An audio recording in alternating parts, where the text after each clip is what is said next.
నమస్కారం సార్. నమస్కారం. ఇది ఉద్యోగాలు ఖాళీ ఉన్నాయంట కదా సార్? నాకే తెలియదు, నీకేం తెలుసు? అంటే జనరల్ మేనేజర్ కదా మీరు, అందుకని మీకు తెలియదు. నాకు ఎత్తుక్కునే వాళ్ళకి మాకు కదా సార్ తెలుసుంటాయి. ఇదిగోండి సార్, అప్లికేషన్ ఇచ్చిపోదామని వచ్చాను సార్. బయోడేటా ఫామా? ఖాళీకి ఇచ్చేవేందా? నువ్వేం చేస్తున్నావు? ఎక్కడ ఫిలప్ చేసుకోరాదు? నీ చేత్తో ఫిలప్ చేయాలా? ఎవరి చేత్తో చేసినా అట్టే ఉంటది అది.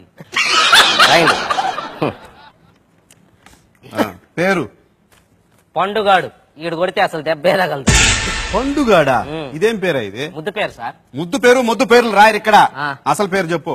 వీర వెంకట సత్యనారాయణ అన్నవర ప్రసాద ఏడుకొండలవాడ వెంకటరమణ నారాయణ గోవింద శ్రీనివాస అలివేలుమంగ సమేత తిరుచానూరు గ్రామదేవత గోవింద ఓం శ్రీ సచ్చిదానంద సద్గురు సాయినాథ్. అంతేనా? ఇంకేమైనా ఉందా? అంటే కాణిపాకం వినాయకుడిని మర్చిపోయిందండి సార్ మా నాయనమ్మ, మళ్ళీ పెడతాను. పండుగాడే రాసుకుంటా. ఫస్ట్ చెప్పింది అదే నేను. తండ్రి పేరు సమరసింహారెడ్డి. తల్లి పేరు కడప రెడ్డి అమ్మా. కాదు, సతీష్ సక్కుబాయ్. వాళ్ళకి కూడా ఇస్తారు జీతాలా? వాళ్ళకి ఎందుకు ఇస్తారు? నా పేరు రాసుకుంటే నాకు జీతం ఇస్తున్నారు. వాళ్ళకి ఇవ్వరు, ఇక్కడ రాయాలా? రాసుకోండి. మనిషికి వచ్చినట్టు వస్తుందా మీకు? ఏంది కోపం? వయసు చెప్పు. అసలుదా సర్టిఫికేట్ లోదా? అసలుదంటే అసలుదంటే అప్పుడు పెద్ద గాలివాన్ వచ్చిలా. ఎప్పుడు? అప్పుడు పెద్ద గాలివాన్ వచ్చి మా దొడ్లో చెట్టు ఒకటి పడిపోయిందంట సార్. అప్పుడు పుట్టానట్టు నేను. పెద్ద గాలివాన దొడ్లో చెట్టు? ఏం చెట్టు అది? కనకాంబరావు. గాలివాన పడలేదురా దానికి. ఏ గాలిదోనే పడిపోద్ది కనకాంబరావు. అది పడిపోయినప్పుడు పుట్టానంట సార్. అది కాదు, సర్టిఫికేట్ లో ఉండదు చెప్పు. సర్టిఫికేట్ లో ఉండేదా? ఆ 3 ఏళ్ల జీతం మీ బాబు ఇస్తాడా?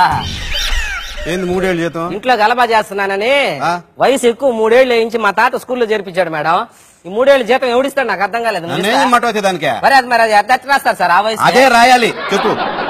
1947 ఆగస్టు 15. ఒరే, అది స్వాతంత్ర దినోత్సవం రోజు కదరా. ఆ రోజు ఎవడు స్కూల్లో చేరడా? స్కూల్ ఉండవు కదరా ఆ రోజు. ఆ రోజే చాక్లెట్లు ఇచ్చేది. చాక్లెట్లు ఇప్పిస్తాను రమ్మని వాడు మా తాత స్కూల్లో చేర్పించాడు ఆ రోజు.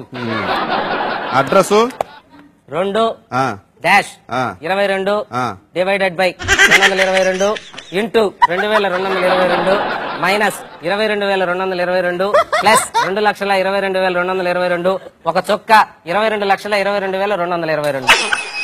ఇంత నెంబర్ ఉంటుందా? ఉంది. మా గోడకు సున్నం వేసుకుంటే మొత్తం నంబర్ అదే వేసిపోయాడు మున్సిపాలిటీ. ఇది కాదు, షార్ట్ నెంబర్ చెప్పు. షార్ట్ నెంబర్ ఏముంది మాకు? ఇంకా డిష్ నెంబర్ చెప్పాలా? 165 వేసుకో. పెళ్ళయిందా? ఒకసారి మా అమ్మ నాయన చేశారు, రెండోసారి మా పక్కింటి వాళ్ళు చేశారు. రెండోసారి పక్కింటి వాళ్ళు చేసేది ఏంది? అంటే మన గమ్మునుండే క్యారెక్టర్ కాదులేండి సార్. నువ్వు కరెక్ట్ గా చెప్పకపోతే మూడోసారి నేను చేస్తా. వద్దులేండి, ఇద్దరితోటి ఆగలేక వస్తుంటా మళ్ళీ 3 నాకు అనుభవం.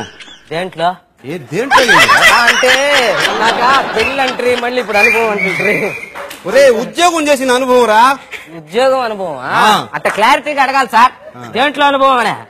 ఉద్యోగం చేసిన అనుభవం అని అడగాలి. అదే 12 hours ఎక్స్పీరియన్స్. అబ్బో, 12 hours ఎక్స్పీరియన్స్ తమరకే? ఉంచుకోలేక పంపించేశారు. ఏం చేసావు? చిన్న పొరపాటు, అదే పెద్ద పొరపాటు కూడా కాదు. చిన్న పొరపాటు చేస్తే ఎవరిని పంపిస్తారంట మేడం? తీసేశారు ఇక్కడ. మేమే ఉదాహరణ దానికి. ఏందో చెప్పా పొరపాటు? సైకిల్ కి పెట్రోల్ ఖర్చు 500 రూపాయలు. అది చిన్న పొరపాటు కదా? కాదని తర్వాత తెలిసిన ఉద్యోగం తీసేసిన. తమరు ఏం చదువుకున్నారు ఇంతకీ?